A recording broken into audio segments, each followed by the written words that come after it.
The night is darkening round me. This is by Emily Bronte. Bronte. That's it. The night is darkening round me. The wild winds coldly blow. But a tyrant spell has bound me, and I cannot go. The giant trees are bending, their bare boughs weighed with snow. The storm is fast descending, and yet I cannot go. Clouds beyond clouds above me, wastes beyond wastes below. But nothing drear can move me. I will not, cannot go. Yeah, so what the hell does that mean? So I actually talked to somebody about this poem a while back, and I wasn't sure that I would remember everything that I saw in it the first time, or at least describe it in the same way. And the way I described it the last time I talked about it, I really like, so I went and found it. So I'm going to read what I said the last time I talked about this poem, and then I might expand a little bit. But so I said, I'm just going to read it. So, because I don't have. So I said, we find the speaker on the edge of a stormy night. She feels she's powerless and being held against her will. Okay, so that's kind of like a summary of the first stanza. What the feeling that it's describing is, or the state of the speaker's mind. Maybe that's what it's describing. So it's describing a state of the speaker's mind, because it changes through each stanza. And it's like, well, how does her physical environment change? It doesn't. This is all happening inside her, right? This is a change that's happening inside her, because the physical world doesn't change as quickly. So this first stanza, so I feel like also I should say, I think that this was written about 3 periods in her life that were very different for her, or a change that she saw over herself over a long period of time. This is not something that she sat down and wrote, that it all happened instantaneously. So this first stanza, she's encountering a dark night of the soul. And she says as much. The night is darkening round me, and she cannot go. So it's chaos outside. The night, the wild winds coldly blow, and helplessness inside. Now, all of this is inside, but like the her that's inside her, this is what she's experiencing. So there's the her inside her. There's chaos going on all around her, and then the her, inside of that her.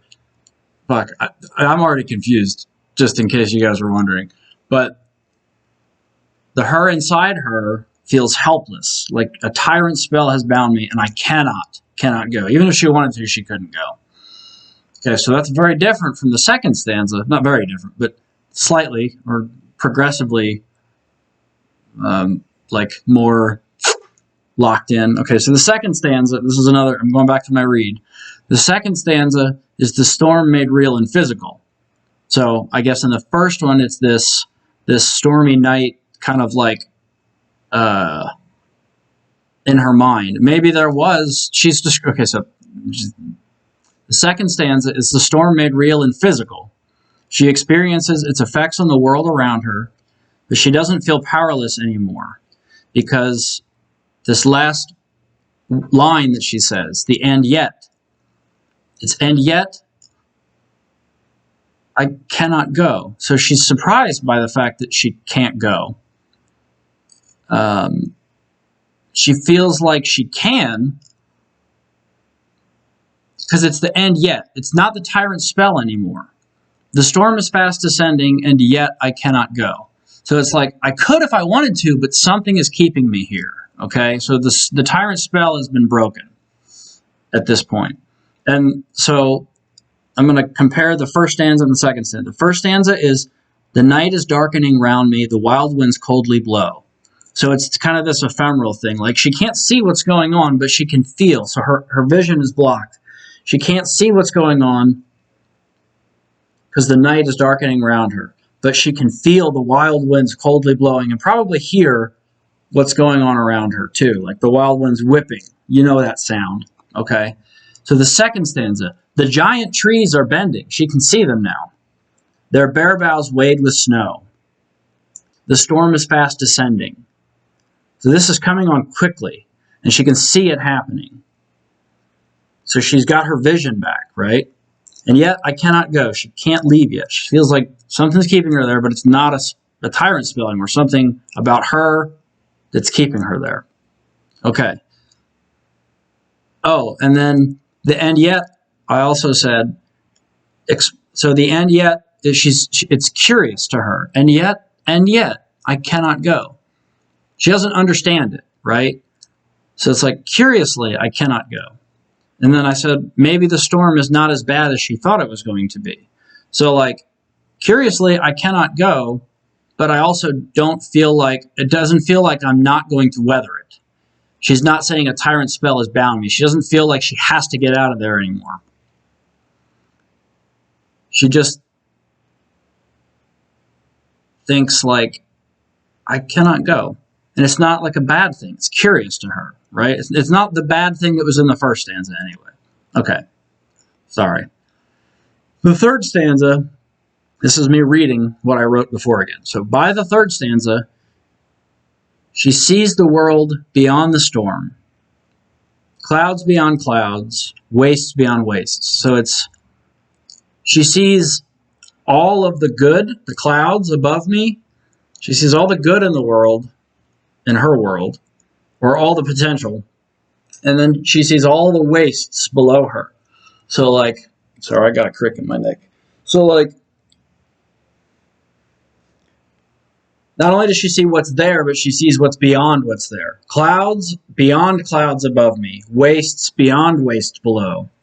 She sees all that in her mind's eye. In her mind, in the her that's in her mind's eye.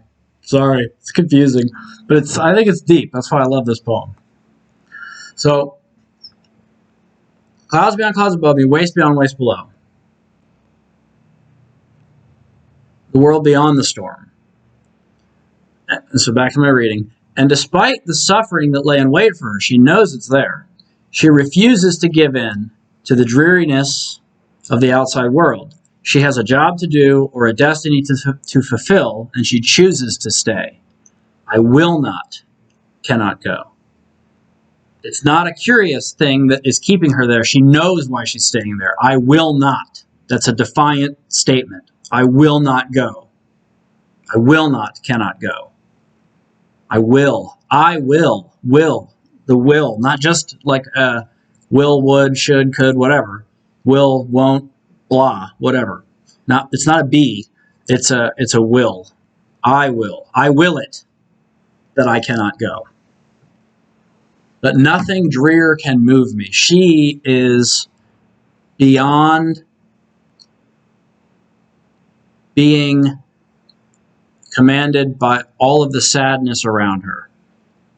There's a light inside her that's pushing her forward, that is pushing her and driving her to do the thing that she needs to do, whatever it is, the destiny, the job, whatever.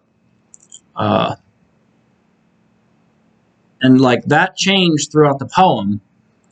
She cannot go, and yet I will not go. It's like this development of somebody who felt totally out of control in a chaotic world. Something happened. That's why I think that's why I think that this is about her writing about 3 different periods in her life, because she overcame something. That first stanza, the tyrant spell has bound me, and I cannot go. So she acclimated to the chaos around her, or the chaos. She found something in her that even though she was being commanded to stay by the tyrant spell, she found some way to take control of her situation. However little control she had, she found some way to take that and make something of herself and make something of the world around her to protect her in some way from the storm, or something inside her that protected her from the storm that was around her, right? And that's what led to the second stanza. She got her vision back. Maybe that was it. Maybe the sun came up, and now she can see again. Maybe that's what it is.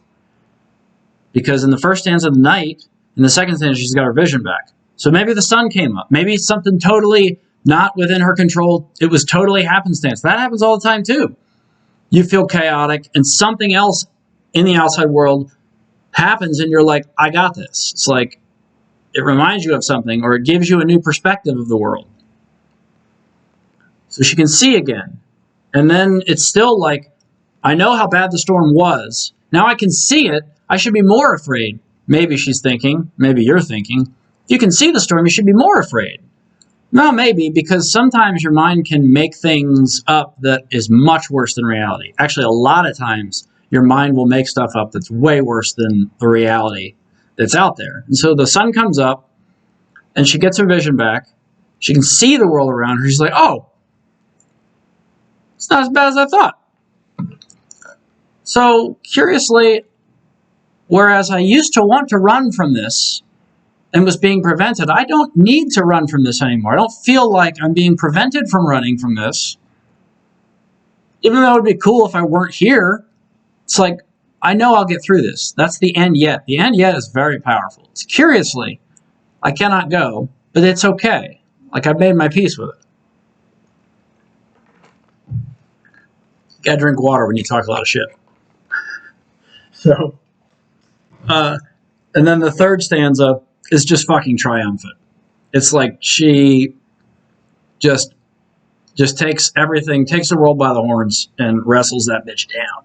Clouds beyond clouds above me, wastes beyond wastes below. That's a powerful statement. But nothing drear can move me from this spot. I will not, cannot go. It's fucking triumphant. I love this poem. Gets me fucking pumped every time I read it too. Because it's like, I am in the first stanza probably right now.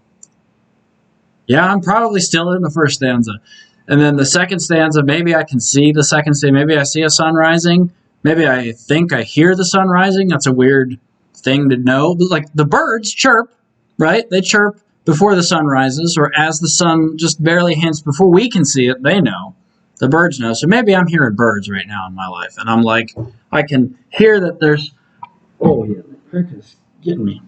There's something coming for me. And that's why I love this fucking poem. Because it's like, I know that once I get through this stage, and I hope if there's anybody out there who's in the same spot, or who's in the first stanza still,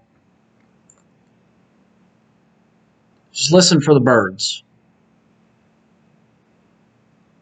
And they might not come soon, but you might just be in the middle of the night. So keep at it. And find your and yet. Or at least the and yet that's inside of you. Or wait for it. Because you might not be able to find it. You might just have to wait for it. It's fucking hard. I know it's hard. Waiting for things. I hate waiting for things. I'm very impatient. Very impetulant. Like a child.